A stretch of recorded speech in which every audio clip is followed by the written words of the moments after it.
पुण्यदायिनी रमा एकादशी की पौराणिक व्रत कथा।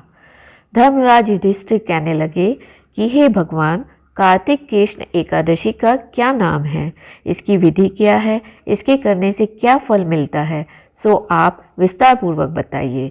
भगवान श्री कृष्ण बोले कि कार्तिक कृष्ण पक्ष की एकादशी का नाम रमा है। यह बड़े बड़े पापों का नाश करने वाली है। इसका महात्म्य मैं तुम्हें कहता हूँ, ध्यान पूर्वक सुनो।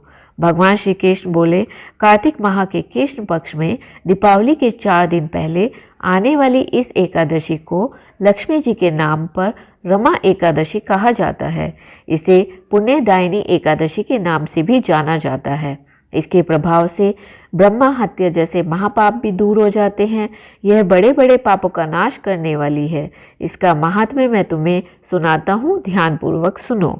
हे राजन, प्राचीन काल में मुचुकुंद नाम का एक राजा था। उसकी इंद्र के साथ मित्रता थी और साथ ही यम, कुबेर, वरुण और विभीषण भी उसके मित्र थे। यह राजा बड़ा धर्मात्मा, विष्णु भक्त और न्याय के साथ राज करता था।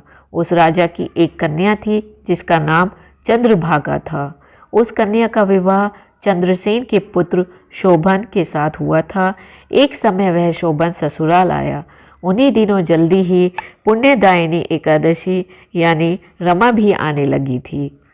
जब व्रत का दिन समीप आ गया तो चंद्रभागा के मन में अत्यंत सोच उत्पन्न हुआ कि मेरे पति अत्यंत दुर्बल हैं और मेरे पिता की आज्ञा अति कठोर है। दशमी को राजा ने ढोल बजवाकर सारे राज्य में यह घोषणा करवा दी कि एकादशी को भोजन नहीं करना चाहिए।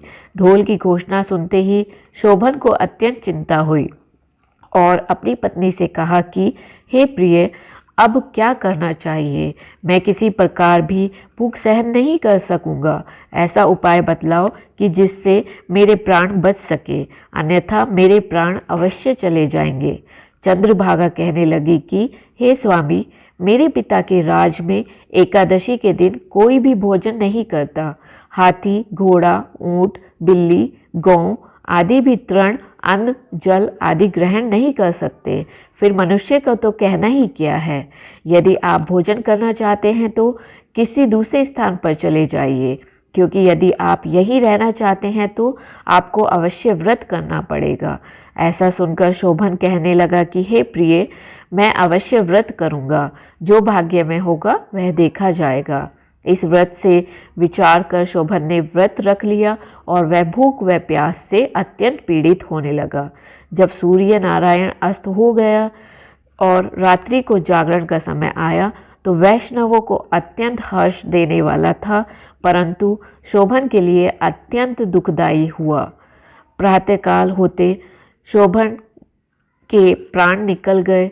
तब राजा ने सुगंधित काष्ठ से उसका दाह संस्कार किया, परंतु चंद्रभागा ने अपने पिता की आज्ञा से अपने शरीर को दग्ध नहीं किया और शोभन की अंत्येष्टि क्रिया के बाद अपने पिता के घर में ही रहने लगी।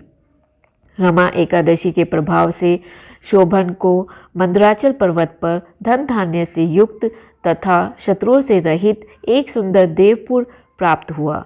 वह अत्यंत सुंदर रत्न और वैदुर्य मणि जटित स्वर्ण के खंभों पर निर्मित अनेक प्रकार की स्फटित मणियों से सुशोभित भवन में बहुमूल्य वस्त्राभूषणों तथा छत्र व चंबर से विभूषित गंधर्व और अप्सराओं से युक्त सिंहासन पर आरूढ़ ऐसा शोभायमान होता था मानो दूसरा इंद्र विराजमान हो।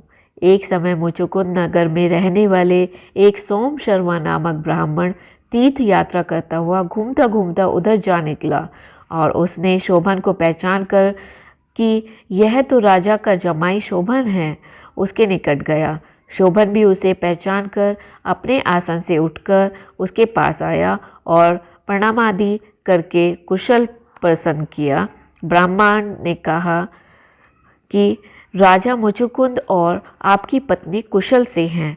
नगर में भी सब प्रकार से कुशल है, परंतु हे राजन, हमें आश्चर्य हो रहा है। आप अपना वृत्तांत कहिए कि ऐसा सुंदर नगर जो न कभी देखा न सुना आपको कैसे प्राप्त हुआ। तब शोभन बोला कि कार्तिक कृष्ण की रमा एकादशी का व्रत करने से मुझे यह नगर प्राप्त हुआ, परंतु यह अस्थिर है। यह स्थिर हो जाए ऐसा उपाय कीजिए। ब्राह्मण कहने लगा कि हे राजन, यह स्थिर क्यों नहीं है और कैसे स्थिर हो सकता है, आप बताइए, फिर मैं अवश्य में वह उपाय करूँगा। मेरी इस बात को आप मिथ्या न समझिए। शोभन ने कहा कि मैंने इस व्रत का श्रद्धा रहित होकर पालन किया है, अतः यह सब कुछ अस्थिर है। यदि आप मुचुकुंद की कन्या चंद्रभागा को यह सब वृत्तांत कहें तो यह स्थिर हो सकता है। ऐसा सुनकर उस श्रेष्ठ ब्राह्मण ने अपने नगर लौटकर चंद्रभागा से सब वृत्तांत कह सुनाया। ब्राह्मण के वचन सुनकर चंद्रभागा बड़ी प्रसन्नता से ब्राह्मण से कहने लगी कि हे ब्राह्मण, ये सब बातें आपने प्रत्यक्ष देखी हैं, यह स्वप्न की बातें कह रहे हैं। ब्राह्मण कहने लगा कि हे पुत्री, मैंने महावन में तुम्हारे पति को प्रत्यक्ष देखा है, साथ ही किसी से विजय न हो ऐसा देवताओं के नगर के समान उसका नगर भी देखा है। उन्होंने यह भी कहा है कि यह स्थिर नहीं है, जिस प्रकार वह स्थिर रह सके सो उपाय करना चाहिए। चंद्रभागा कहने लगी, हे विप्र, तुम मुझे वहाँ ले चलो। मुझे पतिदेव के दर्शन की तीव्र लालसा है। मैं अपने किए हुए पुण्य से उस नगर को स्थिर बना दूंगी। आप ऐसा कार्य कीजिए जिससे उनका हमारा संयोग हो, क्योंकि वियोगी को मिला देना महान पुण्य है। सोम शर्मा यह बात सुनकर चंद्रभागा को लेकर मंदराचल पर्वत के समीप वामदेव ऋषि के आश्रम पर गया। वामदेव जी ने सारी बात सुनकर वेद मंत्रों के उच्चारण से चंद्रभागा का अभिषेक कर दिया। तब ऋषि के मंत्र के प्रभाव और एकादशी के व्रत से चंद्रभागा का शरीर दिव्य हो गया और वह दिव्य गति को प्राप्त हुई। इसके बाद बड़ी प्रसन्नता के साथ अपने पति के निकट गई। अपनी प्रिय पत्नी को आते हुए देखकर शोभन अति प्रसन्न हुआ और उसे बुलाकर अपनी बाईं तरफ बिठा लिया। चंद्रभागा कहने लगी कि हे प्राणनाथ, आप मेरे पुण्य को ग्रहण कीजिए। अपने पिता के घर जब मैं 8 वर्ष की थी तब से विधि पूर्वक एकादशी के व्रत को श्रद्धा पूर्वक करती आ रही हूँ। इस पुण्य के प्रताप से आपका यह नगर स्थिर हो जाएगा तथा समस्त कर्मों से युक्त होकर प्रलय के अंत तक रहेगा। इस प्रकार चंद्रभागा ने दिव्य आभूषणों और वस्त्रों से सुसज्जित होकर अपने पति के साथ आनंदपूर्वक रहने लगी। हे राजन, यह मैंने रमा एकादशी का महात्म्य कहा है। जो मनुष्य इस व्रत को करते हैं उनके ब्रह्मा हत्यादि समस्त पाप नष्ट हो जाते हैं।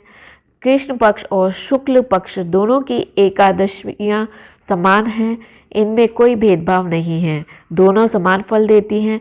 जो मनुष्य इस महात्म्य को पढ़ने और अथवा सुनते हैं वे समस्त पापों से छूटकर विष्णु लोक को प्राप्त होता है। इति शुभ।